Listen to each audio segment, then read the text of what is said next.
Baik, perkenalkan nama saya Murtama Limbong dan ini anggota kelompok saya. Andi Raul Powell dengan NIM 4212301042. Pada praktikum kali ini kami akan membahas mengenai sistem elevator 3 lantai. Oke, langsung saja kita bahas. Pertama-tama itu adalah desain mekanikalnya tersendiri.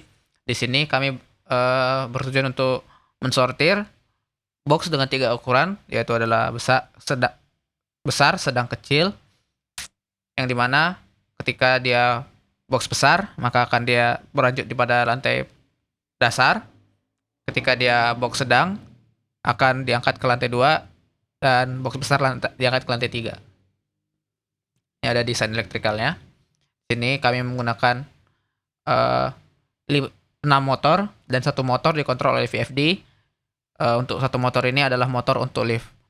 Dapat kita lihat di sini terdapat motor konveyor masuk, konveyor elevator, konveyor lantai dasar, konveyor lantai 1, konveyor lantai 2. Dan yang dikontrol oleh VFD ini adalah motor untuk penggerakkan elevator naik dan turun. Bedanya dengan konveyor elevator yang pada rangkaian 3 fasa direct online ini adalah dia konveyornya, bukan elevatornya. Dan VFD ini dikontrol melalui Ethernet yang terhubung pada port Ethernet PLC FX5U. Dan ini adalah rangkaian kontrolnya. Di sini kami menggunakan 2 tombol start stop dan beberapa sensor. Ini ada IKISIB, ini artinya adalah item kecil, item sedang, item besar. LML, LMR itu adalah limit left, limit right. Itu terdapat pada konveyor, konveyor pada elevator atau pada elevator. Dan selanjutnya ini ada uh, sensor untuk lantai-lantainya. Lantai ini ditandai dengan LT atau lantai. Lantai ground ini adalah lantai paling dasar, lantai 1 dan lantai 2. Selanjutnya terdapat pendeteksi item pada setiap lantai. Ini ketika barang sudah berada pada konveyor itu terdapat sensornya untuk mendeteksinya. Itu terdapat ditandai dengan ITM, ground item, lantai item untuk lantai 1, item untuk lantai 2. Dan pada outputnya terdapat 2 indikator lampu dan coil dari kontaktor-kontaktor yang kita gunakan sebelumnya. Oke, ini dia panel luar, panel dalamnya. Ini dia panel panel luar di sebelah kiri, panel dalam sebelah kanan, dan ini tampak lainnya. Oke, selanjutnya adalah flowchart akan dibahas oleh kelompok saya, Andi Raul Powell. Baik, terima kasih Morris. Di sini saya akan menjelaskan tentang flowchart. Untuk flowchart yang kami buat itu menggunakan tipe lift pada umumnya. Pada Morris bisa tolong diperbesar lagi. Sebentar ya.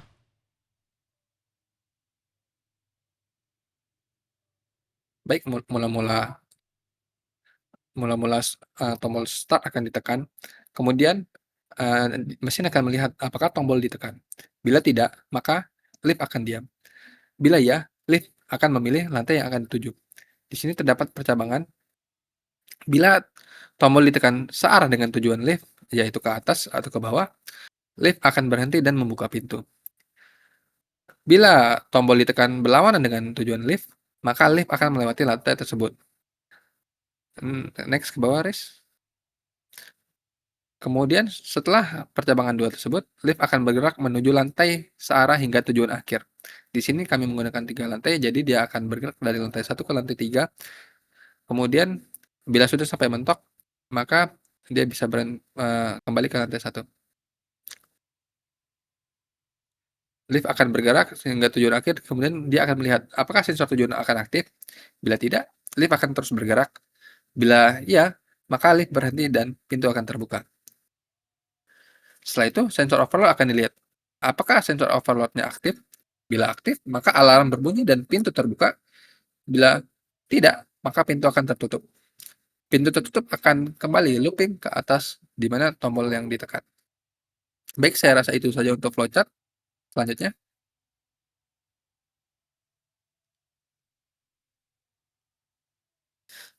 ada bill of material. Di sini kami menggunakan,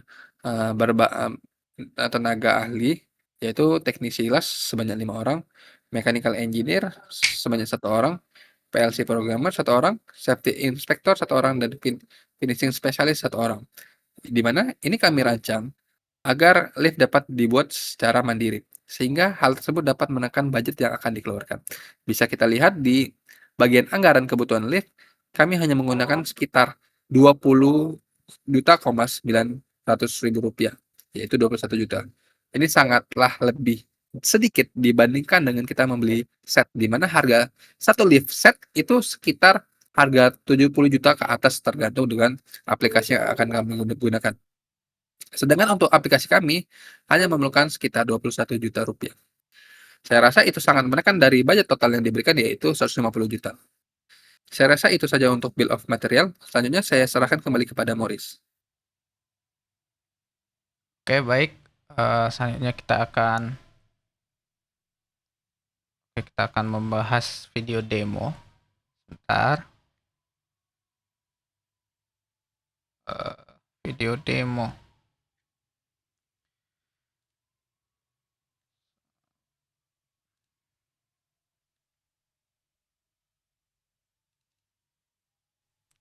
Baik, perkenalkan nama saya.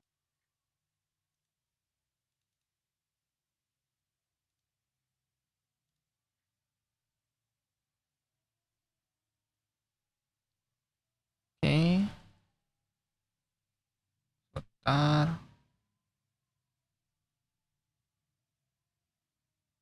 Ah,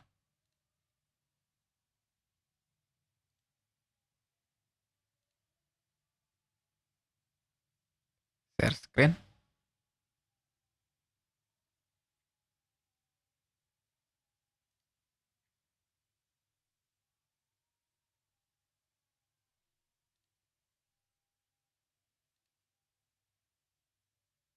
Oke, ini dia demo dari alat kami. Kita langsung lihat saja.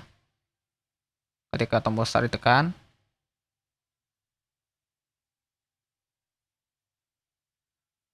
oke, barang akan bergerak.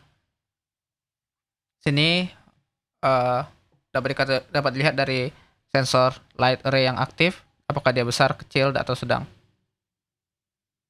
Ini adalah sensor sedang, dia di lantai 3. Atau item sedang, maksudnya box sedang, lantai 3.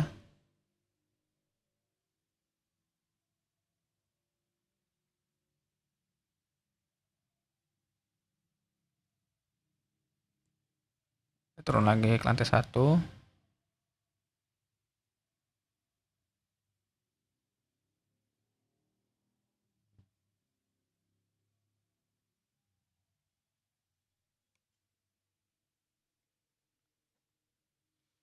Siklus akan berakhir ketika elevator sudah mencapai lantai paling bawah.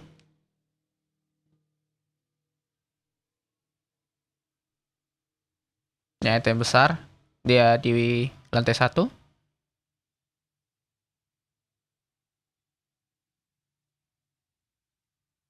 Item sedang lagi.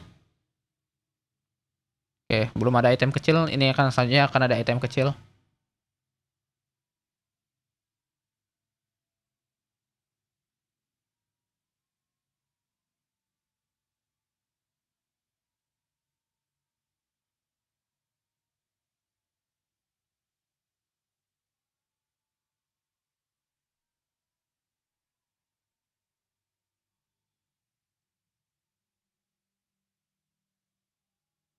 Tekan lantai 2.